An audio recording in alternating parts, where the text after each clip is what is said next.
And this is a Fox News alert tonight. In the wake of the deadly terror attacks in Paris, the 2016 Democratic presidential candidates are squaring off in their second debate. So what are they saying about their plans to defeat ISIS? Joining us live tonight from Des Moines, Iowa, our own Ed Henry. Ed. Good to see you, Sean. It's interesting because in the first 20 minutes or so of this debate here in Iowa, Hillary Clinton very much on defense about ISIS, in part because of those, large part because of the Paris terror attacks. At one point, she said, "I do not believe we're at war with radical Islam." The reaction to that online and overnight will be very interesting. She also at one point was trying to break with President Obama by saying, "I do not think that ISIS can be contained," a rebuke of what the president told ABC News just yesterday before the attacks. But then she went on to sort of agree with the president that America cannot take the lead in this, that we have to have our allies in the Mideast take the lead. She said at one point, quote, "This is not America's fight." Interesting, because fellow Democrat Martin O'Malley really objected to that and said, "I disagree with Secretary Clinton. This is America's fight. We can't do it alone, but this is America's fight." Another interesting moment was when Bernie Sanders, a Democratic Socialist senator, was pressed on what he had said in the first debate in Vegas, that he believes climate change is our biggest national security threat. John Dickerson from CBS News, the lead moderator, who's done a really good job of contrasting the records but staying to substance, not just making it a food fight, pressed him and said, "Senator Sanders, are you still believing that climate change is the biggest national security threat, even after Paris and what happened just yesterday?" And Bernie Sanders said, "Yes, absolutely. This is our biggest national security threat." And he said it's directly tied to terror. So some pretty interesting moments. Secretary Clinton on defense throughout this debate, Sean. All right, Ed Henry, thanks so much for being with us. The 2016 Republican presidential candidates have also been commenting on the attacks in Paris. And here's what Donald Trump said earlier today. When you look at what happened in that case, it was just reported, one from Syria. Our president wants to take in 250,000 from Syria. I mean, think of it, 250,000 people. When you look at Paris, you know, the toughest gun laws in the world, Paris. Nobody had guns but the bad guys. You can say what you want, but if they had guns, if our people had guns, if they were allowed to carry,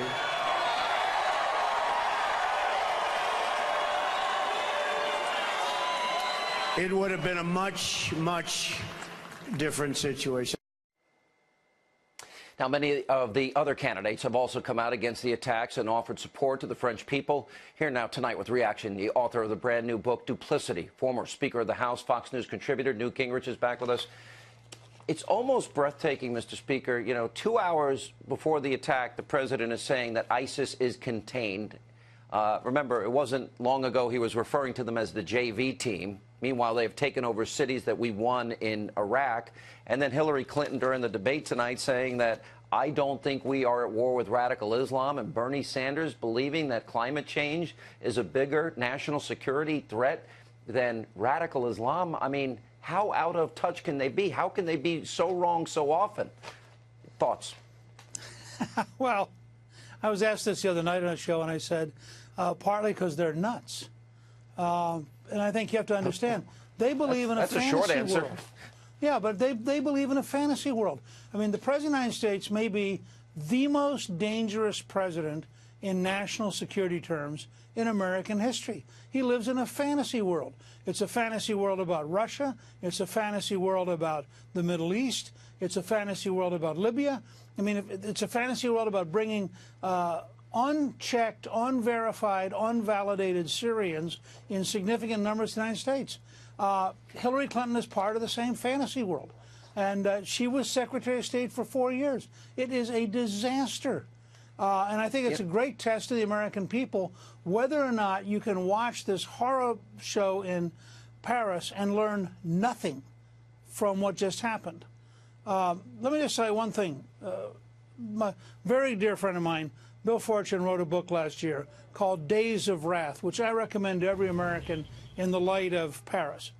Days of Wrath is about an Islamic assault on American schools and the fact that gun-free zones are terrific unless you have terrorists. And then they just create a slaughtering zone. People need to look at what happened in Paris and ask themselves, what actions do we take this coming week not in 5 years, this coming week, to recognize how dangerous this is.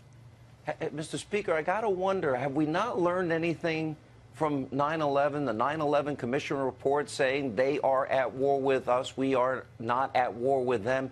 And this president, it's almost pathological, his inability to say radical Islamic terrorists.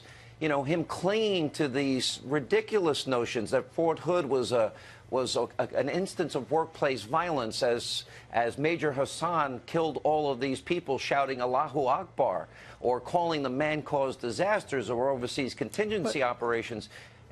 Add to that the Iranian deal, which is, in my mind, may turn out to be worse than Munich 1938.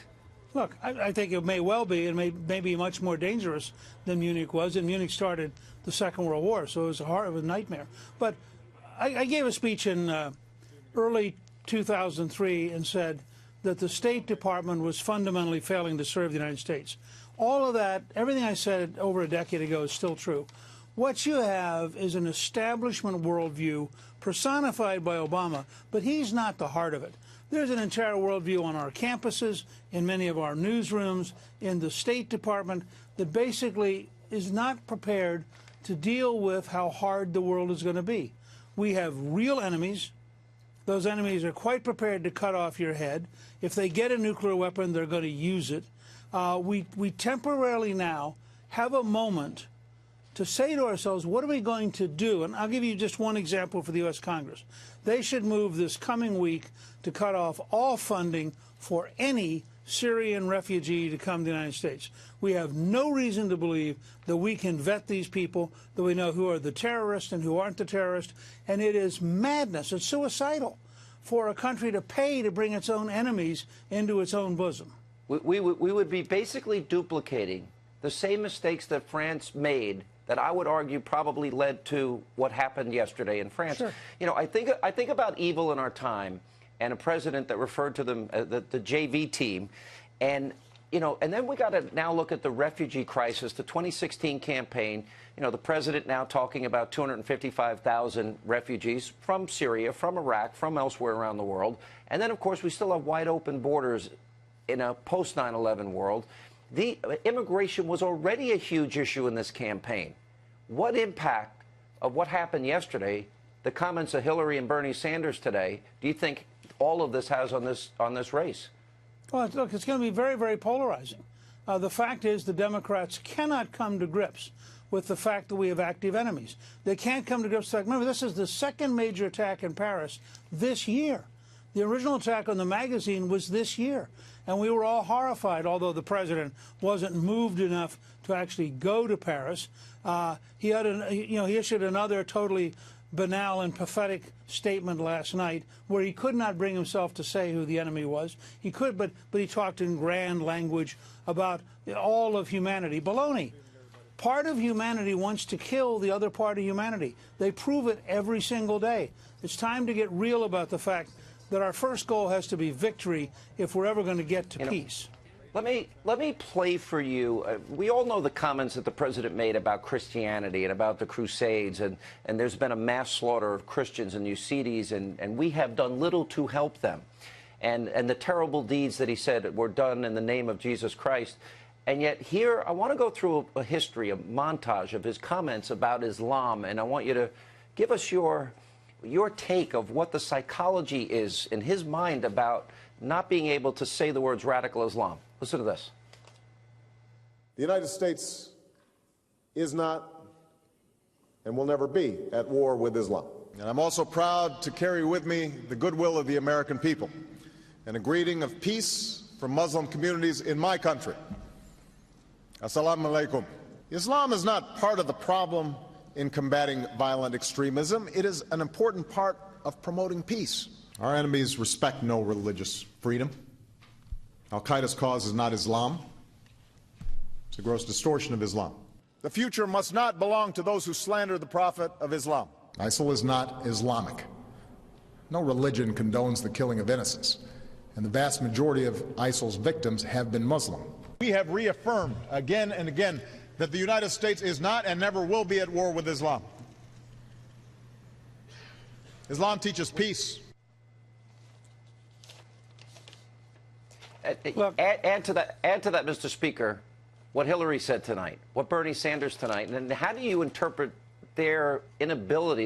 It's not even a reluctance or resistance; look, it's a refusal. Historians someday will look back and see this as almost a psychosis. This is a psychological problem. This is not an intellectual problem. If you want a stark comparison, look at President al-Sisi of Egypt, who is a practicing Muslim, by the way, and it's a bit much for an American president who is presumably Christian to be lecturing Muslims about what Islam is. Presumably they have some notion of their own religion. They don't need lectures from the American president.